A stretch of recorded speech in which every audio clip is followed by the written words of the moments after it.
actually swimming into the cage with a great chunk of bait. It's a Danish. This is what we came for. Oh. Det her er Nigel Marvin. Han er zoolog og ekspert i at takle farlige dyr. Men hans nyeste eventyr sætter hans mod på store prøver. Han har forladt det 21. århundredes tryghed og er rejst tilbage i forhistorien. Han har sat sig for at besøge alle tiders 7 farligste have og at stå ansigt til ansigt med de mest skræmmende havdyr, der har levet på vores planet. Foreløbig har han dykket i 3 af de farlige have, og det bliver kun værre herefter. Han skal møde ejeren af disse kæber og den farligste haj, der har eksisteret på jorden. Men først skal han slippe væk fra Devonhavet og en panserfisk, der hedder Doliosthius. He's coming in again, he's fast this time.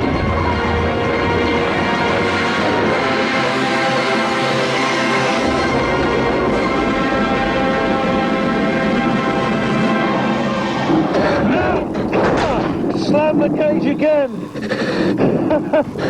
This is getting serious. He really walloped the cage. Dented the bars there. He really wants this bait. I want to win the bet I had with the crew. This sea monster, I'm sure he can slice through chainmail. Look at that, he's coming closer. Nearly wrenched my arm out of the socket. And it is chopping through that, slicing through it, chainmail and all. And I have won my bet. There's a little Doliosthius here, right underneath me. He's looking for little tidbits. These armoured fish, they flourished for around 50 million years, then all of them became extinct.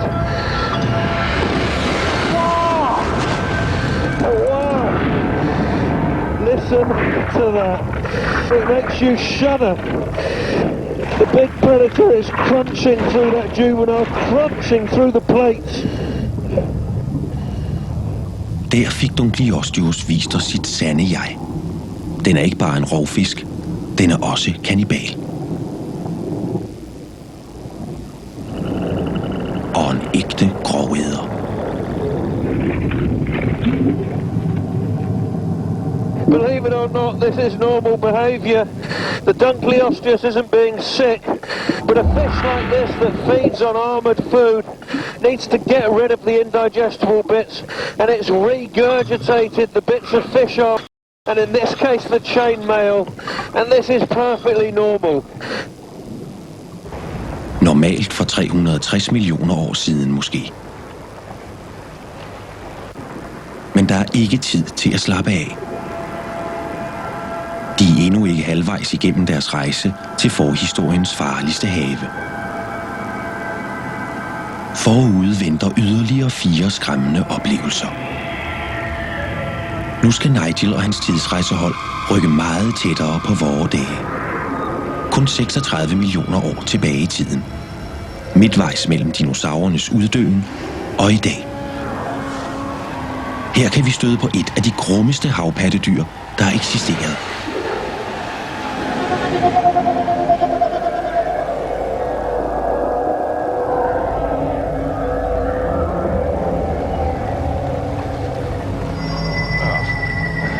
This must be one of the squelchiest of habitats. Mangrove swamps, they're lush, muddy, and there's water everywhere. As far from a desert as you could imagine. But believe it or not, this will one day become the Sahara. I'm on the site of what will become Cairo. And if I stood here for 36 million years, the Egyptians would come and start building pyramids on my head.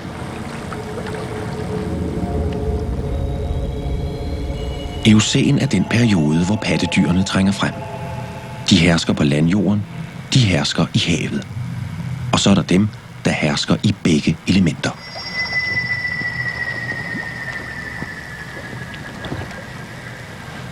These look really promising. Look, the feet have splayed out just like a camel's to support the weight, spread the weight so they don't sink into the sand. But it's a really curious track that they're widely spaced. Most animals, when they walk, it's 1 foot in front of the other. It's almost like this animal swings the weight of its body from side to side as it's walking along. This is really weird. So it must be a big animal that waddles along. Let me see if I can...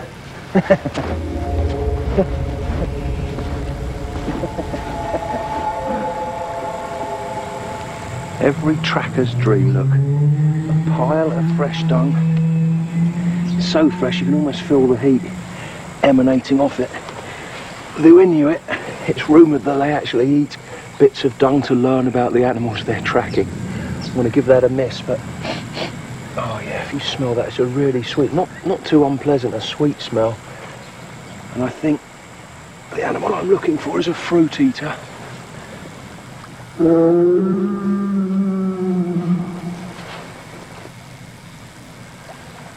on.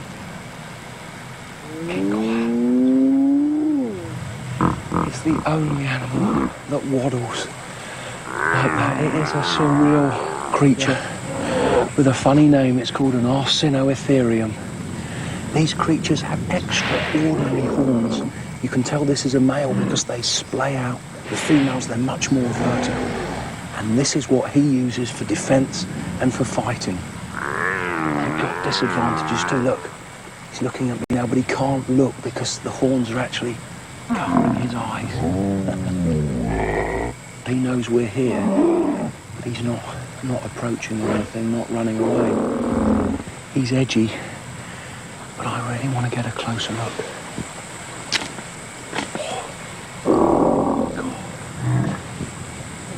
I'm going to try something, see whether he'd like to eat something from the 21st century.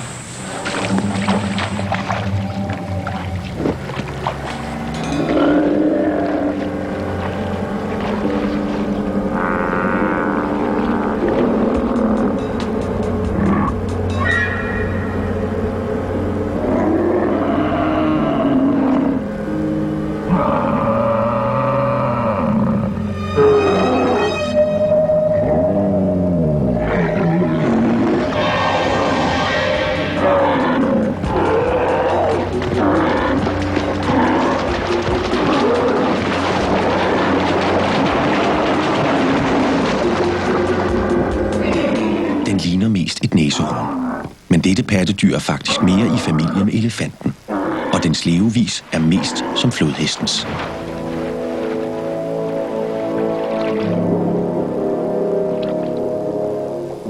Arsinoitherium er altså et søuhyre, i hvert fald amfibisk. Der er masser af mad i mangrovesumpen til sådan en stor vegetar, men det er ikke let at leve her. Det, der om morgenen er en strand, er om middagen en lagune. Men Arsinoitherium er udviklet til at leve i det voldsomme tidevand. Det er et dyr, der trives lige så godt i vand som på land. Ja, formentlig endnu bedre.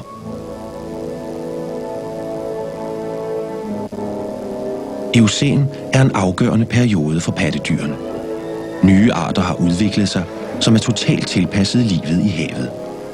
Her er nogle af dem. Dorodon. En ældgammel hvalart. Og det er hvaler Nigel er kommet for at kigge på. Men ikke småkravl som dem her. Han er på jagt efter en kæmpe stor og grum hvalart, der æder dorodonner til morgenmad.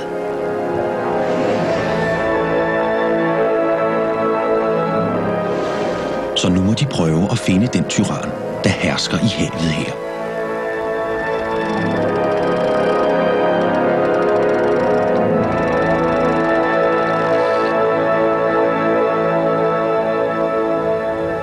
We're sailing right here in the middle of the Tethys Sea, which runs between Europe and Africa. This is a pretty unfamiliar map because it's not like this in the 21st century. This sea closes up and dries up, and we're actually sailing over what will become the Sahara Desert. And this is the monster that we're looking for. Basilosaurus, that name means king lizard, because when these fossils were first found in 1832, They were thought to be giant reptiles, but this is in fact a primitive whale. Here's an artist's impression from around 1960, and as you can see, they thought Basilosaurus were very reptilian too, just like sea serpents or even the Loch Ness Monster. And this skull is what's chilling to me. There's no whales with skulls like this in modern times. Great peg-like teeth at the front of the jaw for seizing prey. Once inside the mouth, the prey is then sliced up by these big teeth at the back, great big cusps at the top. They are for slicing through flesh. This is by far the biggest predator in Eocene seas. Drop the anchor! Men hvordan finder de en? The configuration of the bones in the fossil skulls of Basilosaurus is really good evidence that they can hear pretty well. Modern whales, they are so noisy, and we're hoping that Basilosaurus is just the same. We've got underwater recording equipment here, and if we can eavesdrop on their conversations, we should be able to locate where the whales are. Fingers crossed on this one.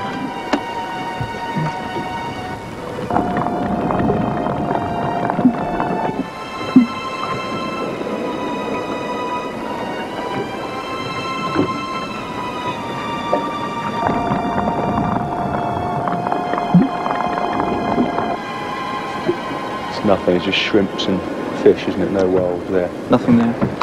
Let's move off somewhere else. Okay.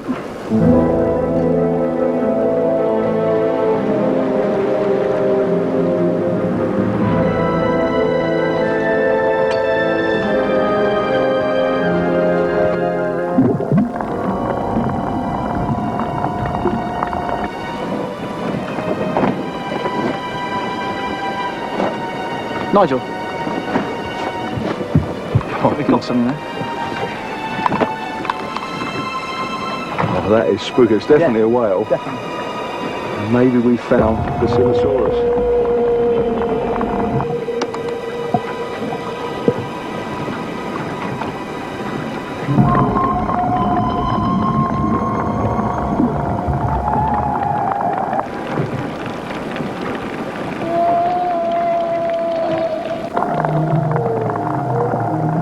The whale's still in the vicinity, but where is it? The trouble is, sound travels much farther and faster in water than in air, and he could be miles away. So what we need to do is try to entice him to us. That sound, that eerie sound that you're hearing, that's what we recorded earlier, that's his calls, but we're playing them right out into the ocean with a massive speaker, and hopefully he'll think there's another whale in his territory and come towards us.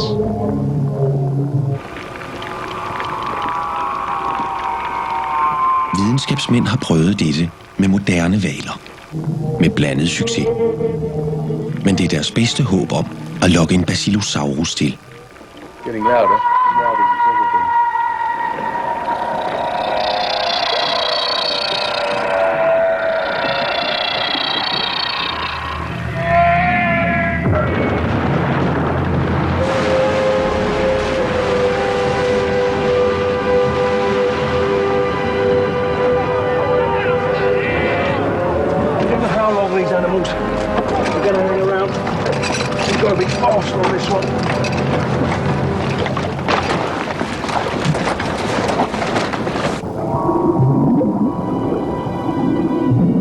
Nigel har ingen idé om, hvad han vil finde.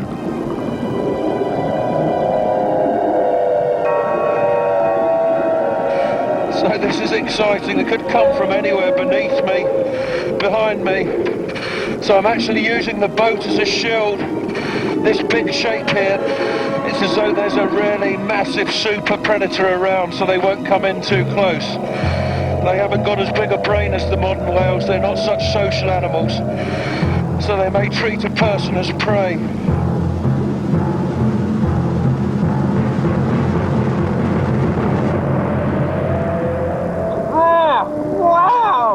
Og der var den så. Den lange strømlinede skikkelse kunne kun være en Basilosaurus. Men den ligner slet ikke søslangen fra de gamle tegninger. Det er en hval, men helt ulige andre hvaler. Den har ikke spæk. Det er unødvendigt i dette varme vand. Den ligner mest en hval, der har været på slankepiller. And look at this thing. Compare it with the boat. That gives a great idea of scale. and he's over half the length of this 80-foot boat, 50 feet or so, and this really is a fearsome predator. I'm glad I'm next to the boat. I wouldn't fancy being in open water with this one. I wish the sound technician, I wish he'd turn this off. It's really starting to distress the whale. He's coming in close.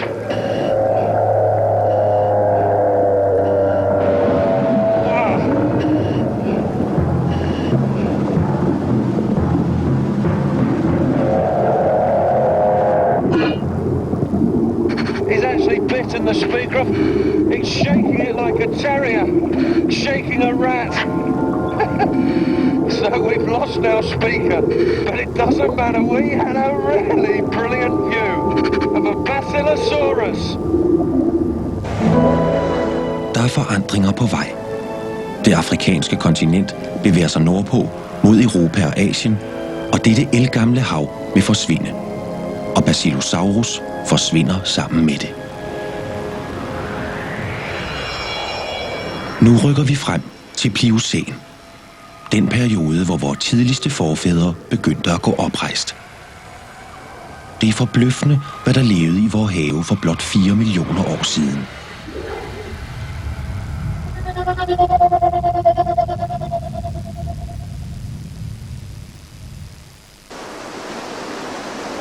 We're in Peru, right on the rim of the Pacific Ocean. And living out there, there's something terrifying. So if you're afraid of sharks, you'll be a gibbering wreck when you see what we're going to try next.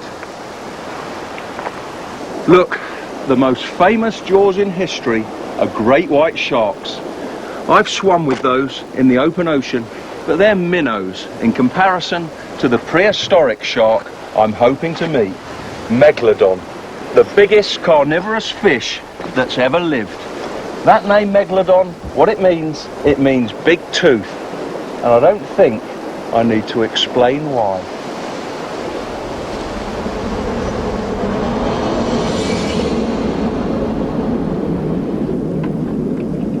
Men at jagte en megalodon er så farligt, som noget kan blive. Og besætningen er begyndt at blive bange. Der er stor uenighed om, hvordan de skal gribe sagen an. I think we should head straight out into the deep water. The weather may change. Let's look for the adults. I think we should start with the juveniles. We haven't got enough time to do that. Oh, I think we should go for the smaller ones. Man er usikker på kæmpehajens adfærd, og nogle af dem råder til, at man først studerer små og unge dyr, før man våger at dykke med en voksen. Til sidst må Nigel bøje sig. I'll do one dive with the juveniles, and then I think we ought to head out into the drop-off and try to find the adults. Med hajer handler det om at dykke det rigtige sted. Ligesom unge hvidhajer går de unge megalodoner på lavt vand, fjernt fra de voksne. Delvis for deres egen sikkerheds skyld, men også fordi de jager forskellige bytte. Der burde ikke være voksne dyr her.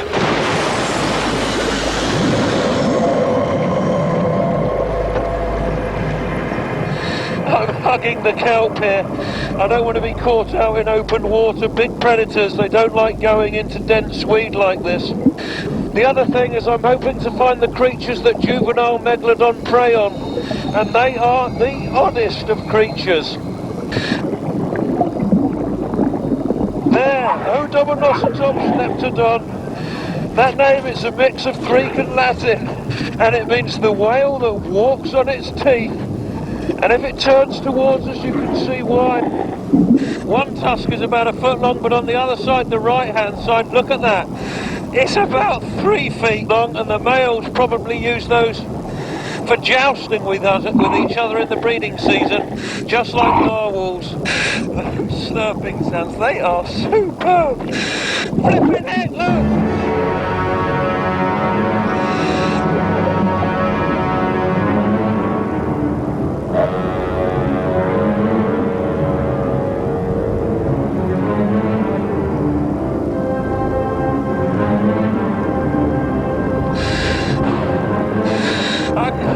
Take my eyes off that. The biggest great white shark ever was just over 20 feet long.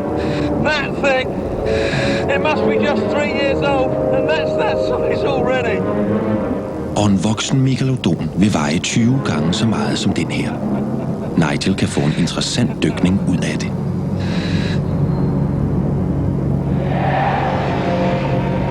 De har set de unge dyr, men er ikke blevet meget klogere på dem. Nigel vil specielt gerne se, hvordan de jager. I stedet for at vente i timevis på et angreb, beslutter de at fremprovokere et. This Odobenocetops, it wouldn't fool you or me, but hopefully as a decoy it will fool the juvenile megalodons. If they're anything like great whites, when they see this in silhouette at the surface, they should come up to investigate, and it will enable us to learn a bit more about them.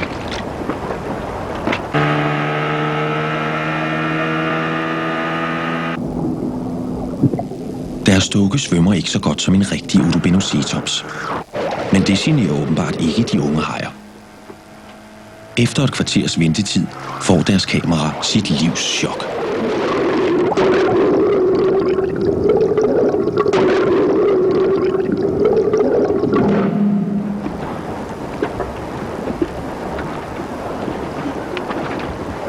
Look at what's happened to the decoy. Did it hit it from below? Straight up in front of me. You can see the damage that was done here. It seems that Megalodon has one of the same hunting techniques as great white sharks. What they do, they can't afford to be injured by their prey.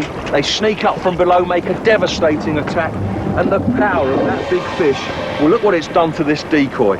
This is obviously weaker than a real animal, real sinew and muscle, so that's why it smashed it in two. But if this was a real animal, it would of course bleed to death. Then the shark would come in when it was really weak, and then make the final coup de grace. Megalodonen er formentlig i familie med vore dages hvidhajer. Og de ved nu, at de unge dyr angriber deres bytte på samme måde. Men hvad med de voksne? Hvordan jager de? Og hvilke dyr æder en haj, som er over 15 meter lang? De sejler båden nogle kilometer til havs, væk fra de unge dyr. Nu er tiden inde til at møde et ægte uhyre.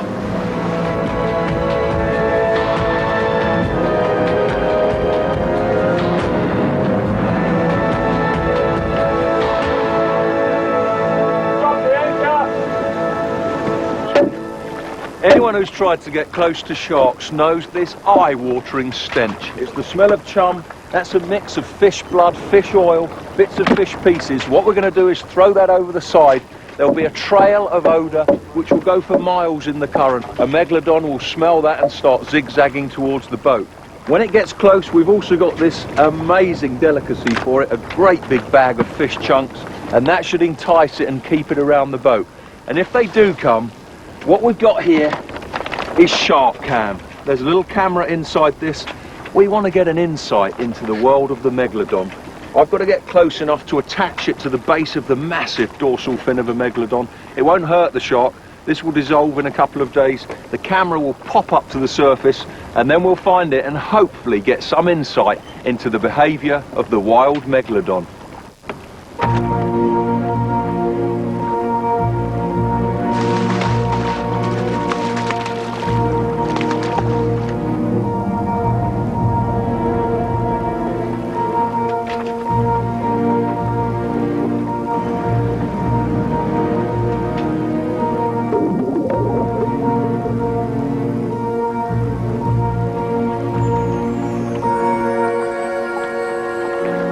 Something to the left over there. You sure? Yeah, I'm pretty certain.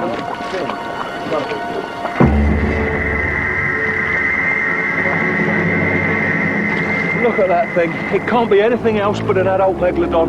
It's more like a sail than a fin, and what we've got to do now is get the cage into the water.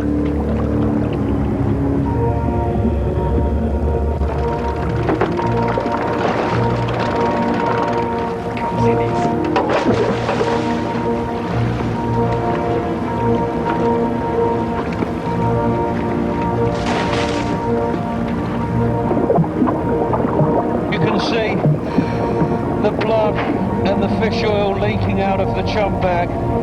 I need to be really prepared for this with the camera. We may only get one chance at it. Who knows how long the Megalodon's going to hang around.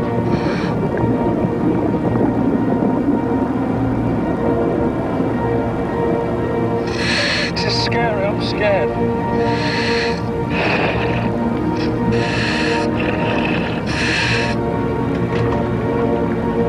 Look, it's going straight for the cage.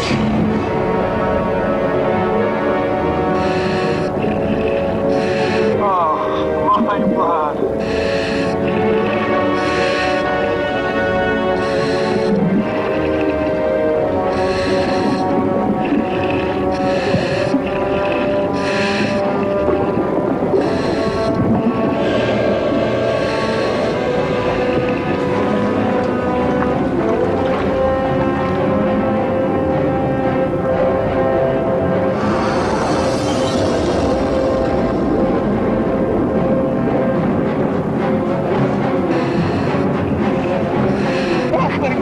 You for this.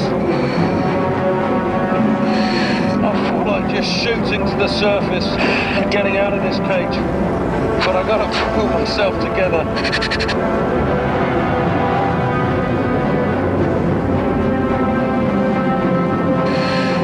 I must admit I am really scared of this.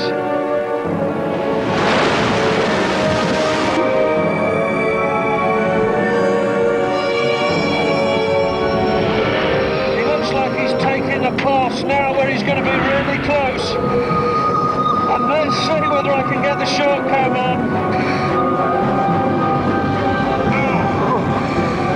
Missed that time.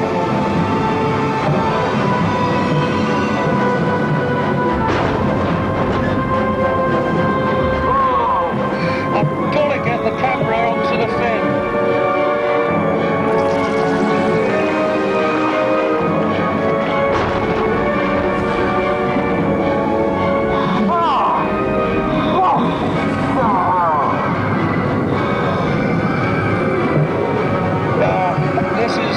This is harder than I thought. The fin is just too high. And he's coming straight at the cage.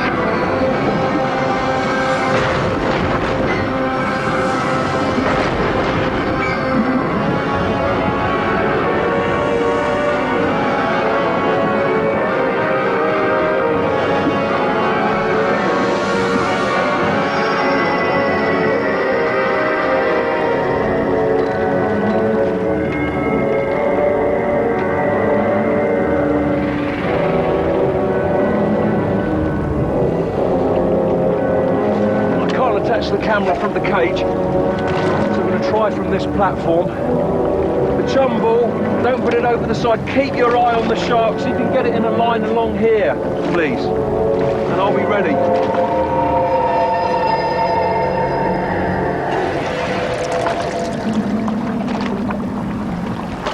Do it, Lily!